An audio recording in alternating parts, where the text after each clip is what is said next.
Koki unlocked his apartment, exhausted from a 4-day business trip cut short by a cancelled meeting. The first thing he noticed was the silence, until a faint hum drifted from the kitchen. He froze mid-step. The melody was as familiar as his own heartbeat. It was the lullaby his mother composed for him when he was a child, a song she'd sworn never to teach anyone else. That song was her gift to me. She never hummed it to anyone else. Not Dad, not her friends, only me. It was our secret.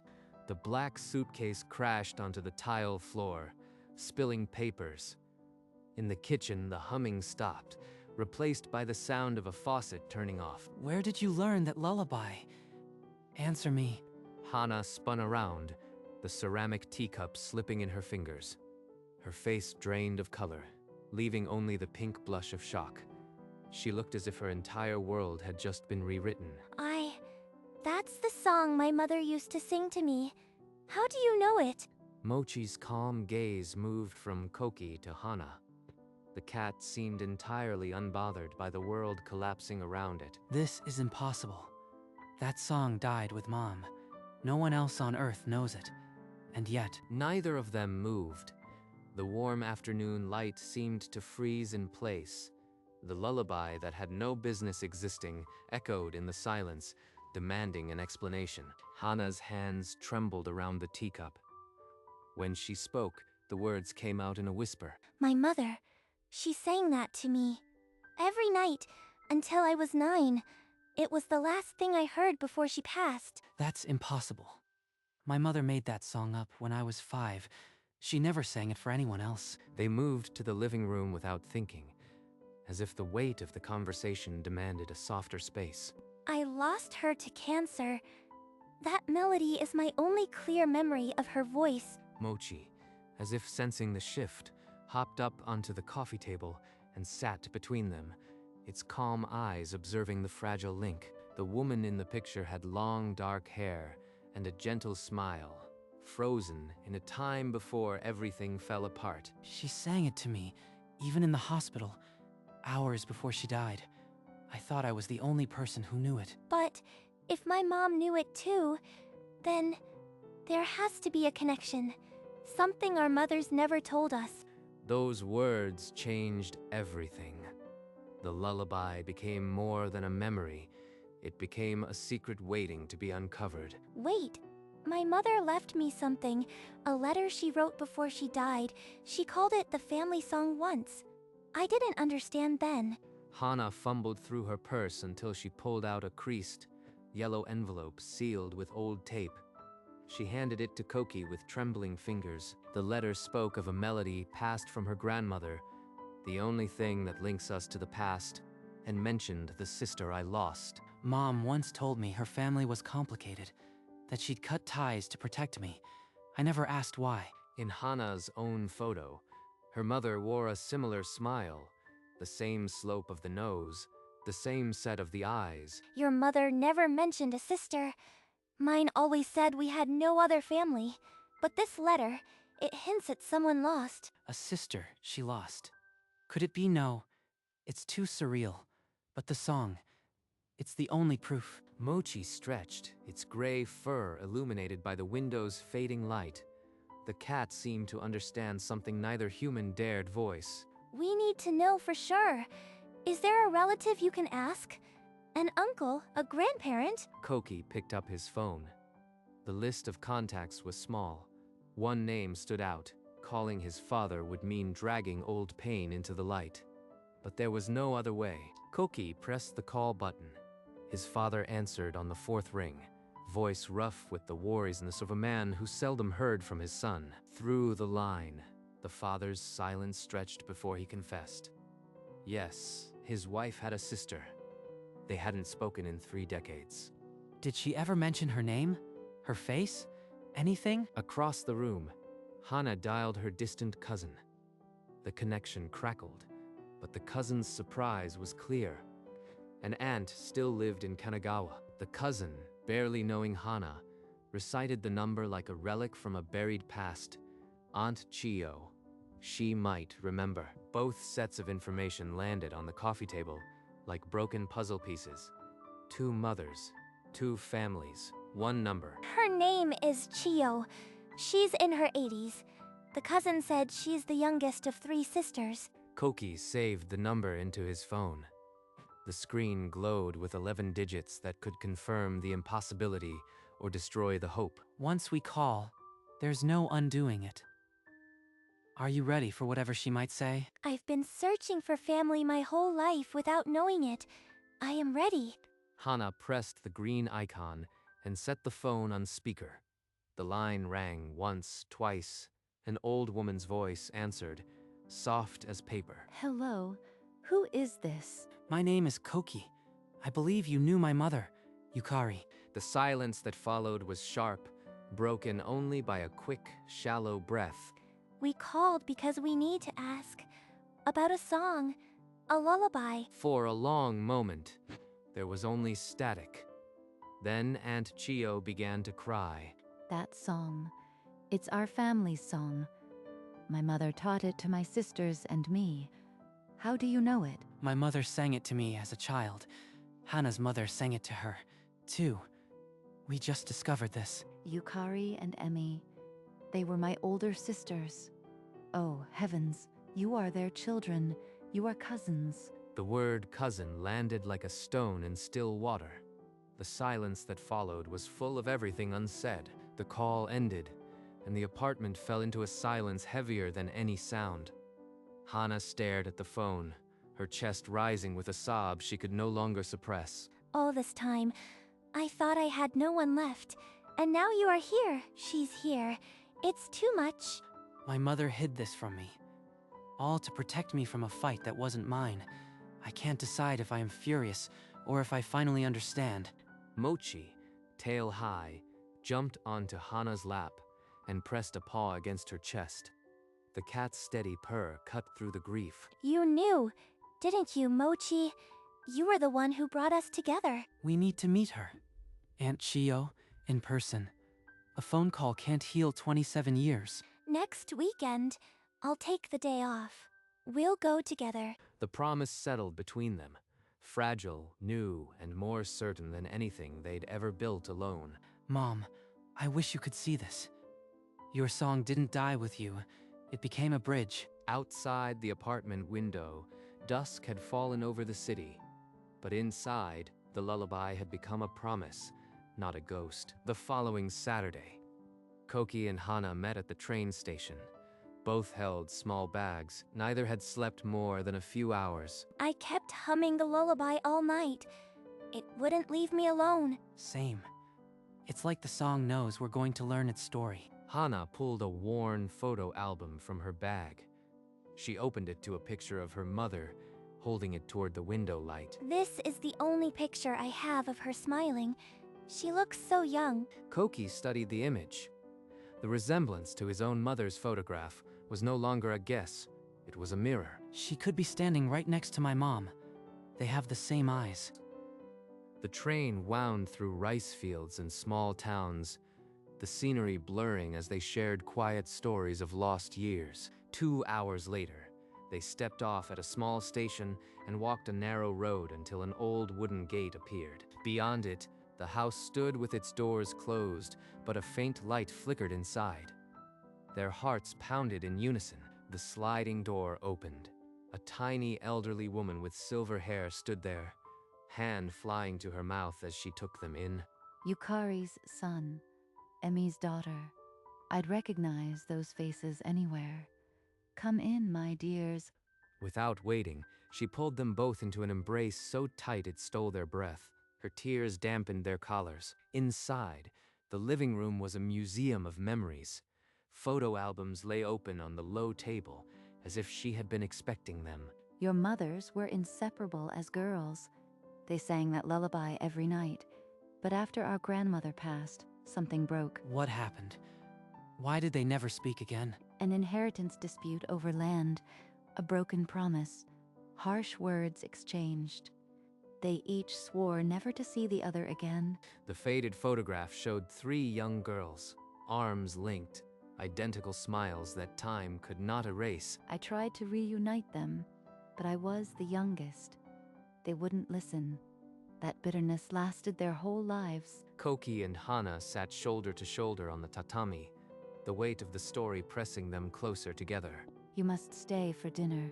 Please. I won't let you leave on an empty stomach. She hurried to the kitchen and returned with a steaming pot of tea and simple bowls of rice and pickled vegetables. They ate in silence, the food warm in their stomachs. When the bowls were empty, Aunt Chio closed her eyes and began to hum. The melody rose softly, filling the room like an echo of decades. From a drawer, she retrieved a yellowed sheet of paper with musical notes and lyrics written in elegant script, the lullaby's original form. The first verse starts like this. Sing with me. Koki and Hana listened. Then their voices rose to meet hers. The song, once a ghost, became a bridge. 3 voices, 3 generations, 1 melody. This is all I ever wanted, the song to live on. Now, my sisters can rest. We'll come back. We promise. You are not alone anymore. The sun was low when they finally rose to leave. Aunt Chieo held their hands tightly, tears sparkling on her wrinkled cheeks. The train ride back was quiet, but not heavy. They had found something solid, each other. The lullaby was no longer a secret. It was their bond. Weeks passed. Koki and Hana settled into a rhythm of Sunday video calls with Aunt Chio, but the excitement of discovery gave way to a quieter, more uncertain connection. We share a song and a bloodline, but I still don't know how to be a cousin. I feel like I'm intruding on a life that already existed without me. Sometimes I worry you are only including me out of obligation because of the lullaby. That's not it. You are the only person who understands what that song means. It's not obligation. It's recognition. Maybe we need something concrete to build on. A project, just ours. Let's document the lullaby. Record it, write the history, include the photos. Like a family archive? That actually sounds like something Mom would have loved. They began meeting on Saturdays at Koki's kitchen table, the very spot where the lullaby had first unmade and remade their world. Surrounded by old letters, photos, and a tape recorder, Mochi watched from the counter, tail flicking, as if supervising the mending of something invisible. I still feel the gap sometimes, the years we lost. But when we work on this, it closes a little.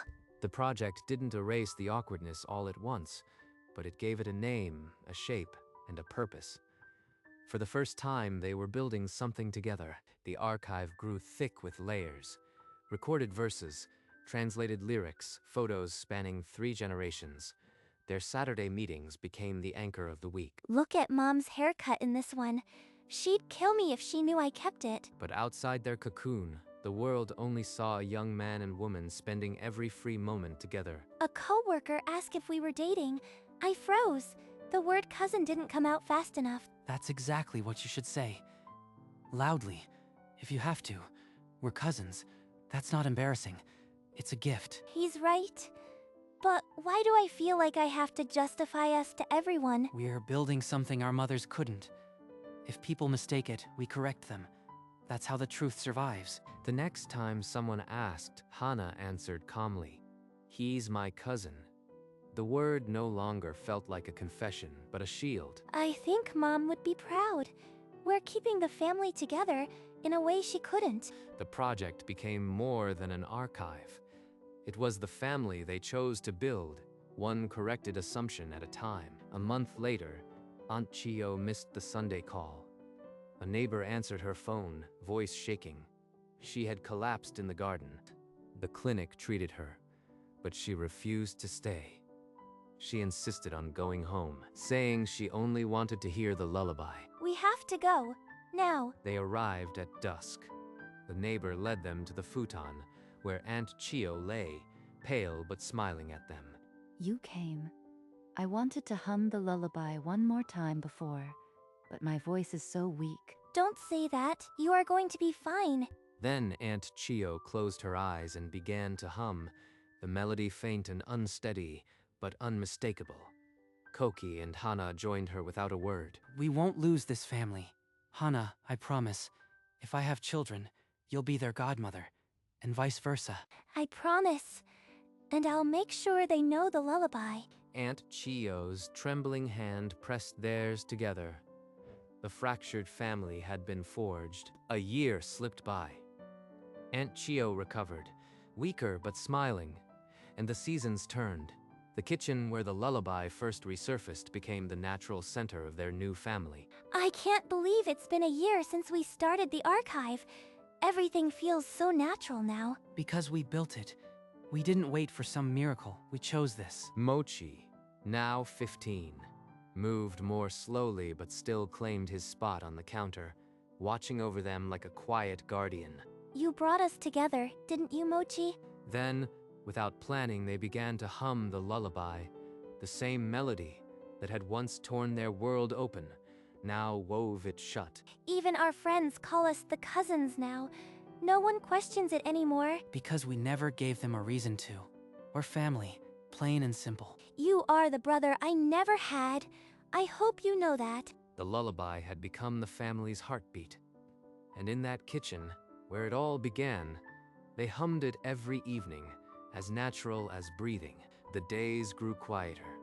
Mochi, now nearer 16, spent more hours curled in the thin winter sun, his purr a softer motor. He hasn't touched his food since morning.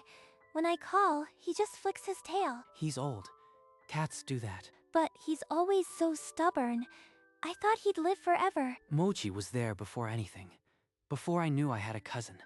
Before the song became a thread. He's my oldest companion. You are scared too, aren't you? I've never had to lose someone who was just always there. My mother, yes, but I was a child. This is different. They didn't linger on the dread. Instead, they did what they always did, pulled out the old recorder and hummed the lullaby. Maybe it helps him. He always purred louder when we sang. Neither said it aloud, but the song now carried a weight it hadn't before, the weight of time running short. Mochi, suddenly alert, rose from his spot and wobbled toward the hallway. He scratched weakly at the closet door. He's never done that. There must be something in there you've forgotten. Koki opened the door and pulled down a dusty shoebox from the top shelf. He hadn't opened it since his mother's funeral. Inside, beneath old photos, lay a sealed envelope addressed to him in his mother's handwriting. The letter read, "My baby sister, Emmy. I hope one day you'll know her. This song is for you, Koki, a piece of home that belongs to both of you." She never forgot her sister. She wanted us to find each other. She left this for me. His voice shattered. He pressed the paper to his chest, shoulders heaving. Hana wrapped her arms around him without a word. She loved you so much. And now you know. The song was always meant to bring us together. Mochi jumped onto the couch and curled into the space between them, purring as if the puzzle were finally complete. The lullaby on the yellowed page seemed to glow. The past had finally finished its sentence. Months slipped by. Mochi turned 17, a milestone marked by his stubborn insistence on climbing into Hana's lap each evening, though his bones now creaked. He still does it. Every single night, he wants the song. Let's give him a proper celebration. A Mochi Day.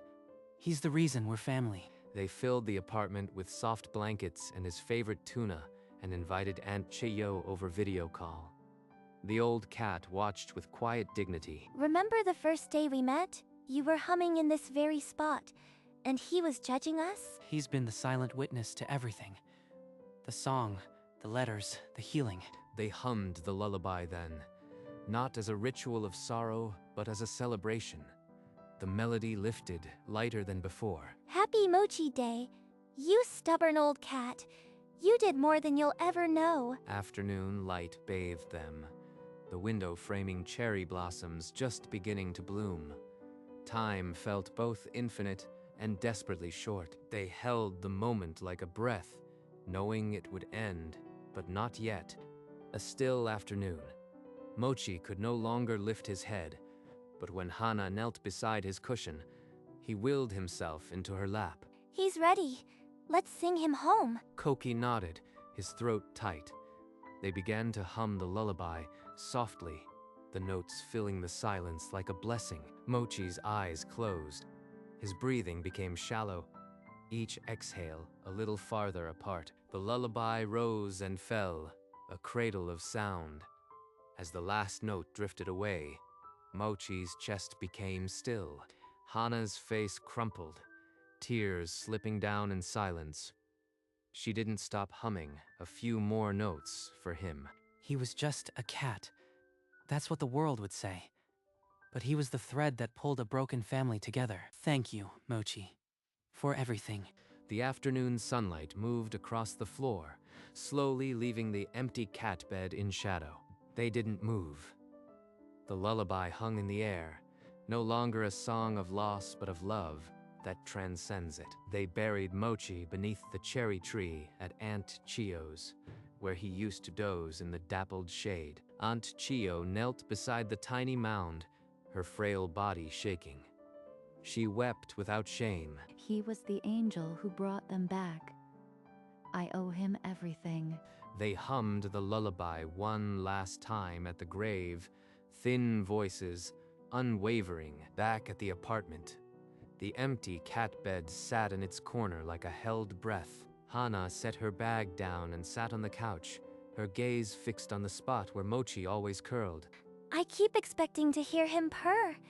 It's too quiet. He was the first family I had after Mom. Now you are here. I am not alone. Neither of us is.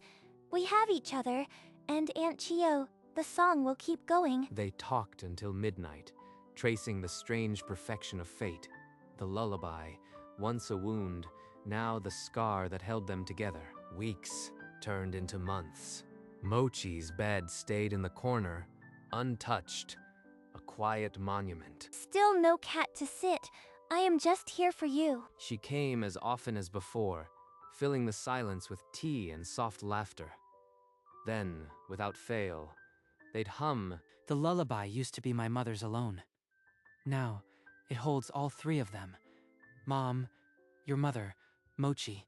It's heavier, but somehow easier to carry. It's not a sad song anymore. It's a thank you for everything and everyone we've loved. They sat in the evening light, and the melody rose between them. No longer a ghost, but a guardian. The empty cat bed no longer ached. It reminded them of a life well loved, not a void. Mochi would purr if he heard us now. He'd know his job was done. We have to keep the lullaby alive. Not just for us, for whatever family comes next. Our kids, if they come. The lullaby had transformed from a secret into a compass, pointing not toward the past, but toward a future they would build together. A year later, the cherry tree at Aunt Chio's stood in full bloom, petals drifting like soft snow. Hana knelt and placed a small framed photo of Mochi at the base of the trunk, his calm eyes still watching. He still watches over us. I feel my sisters here. They're listening. Koki and Hana stood shoulder to shoulder. Without a word, they began to hum the lullaby. Yukari, Amy, your children kept the song. We are whole again. It will keep going. Every year, every generation, we promise. The melody rose among the drifting petals, peaceful and sure, sealing a tradition that would outlast them all. We'll come every spring.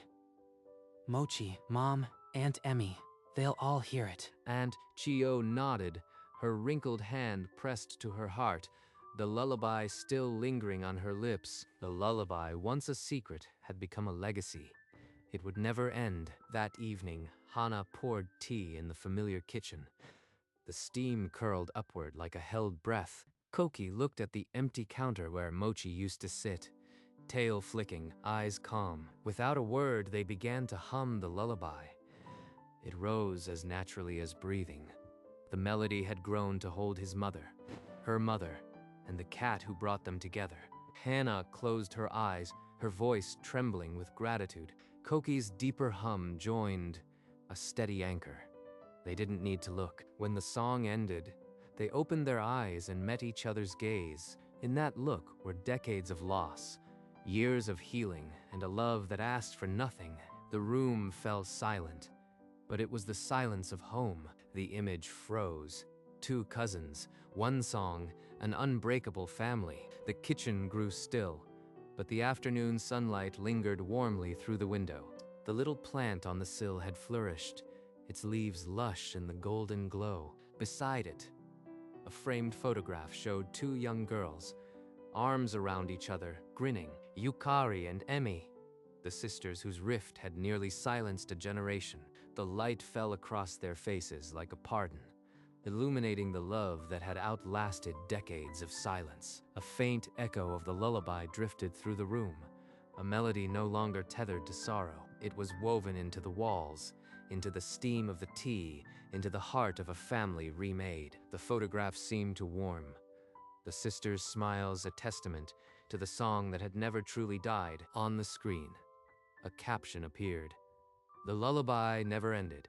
The image faded to black, leaving only the echo of a song that belonged to no one and everyone.